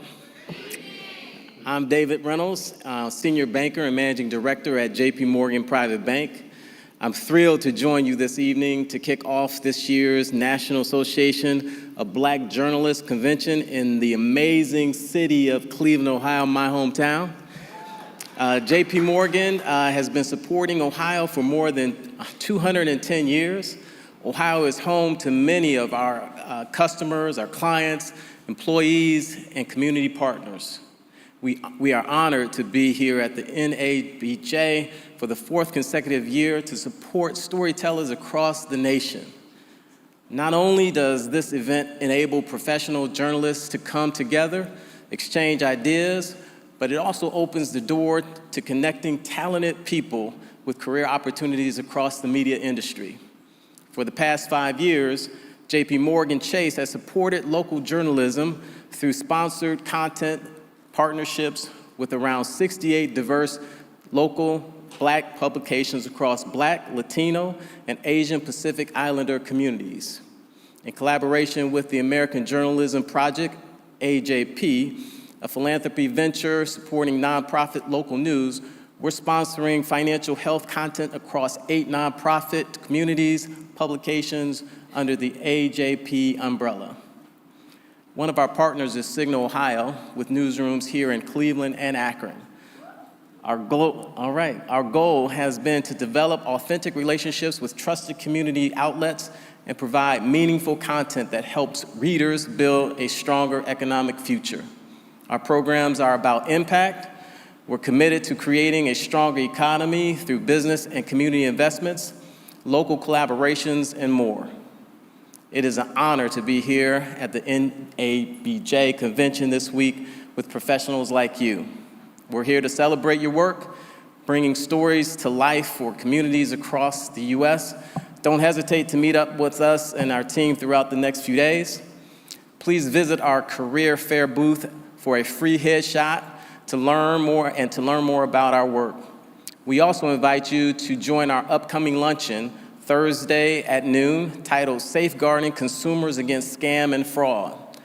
This event will feature valuable insights from esteemed speakers, including Deidre Porche, JP Morgan Head of Community and Business Development, Tony Pietracco, President of Agile Blue, and Cheryl Harris, Director of the Cuyahoga County Development Partner Department of Consumer Affairs. Thank you, and enjoy the rest of your evening.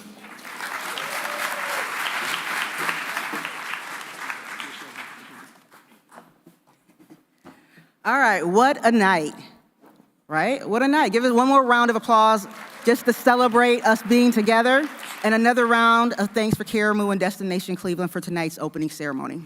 One housekeeping note, if you did receive an award this evening, please see the volunteer at stage left. That'd be over here, I always get that mixed up, right? Stage left to receive a box for transport. We certainly hope you've enjoyed the past 2 hours of entertainment. We look forward to seeing you throughout the week here in Cleveland. Again, thank you so much for coming to Cleveland. Good night, NABJ.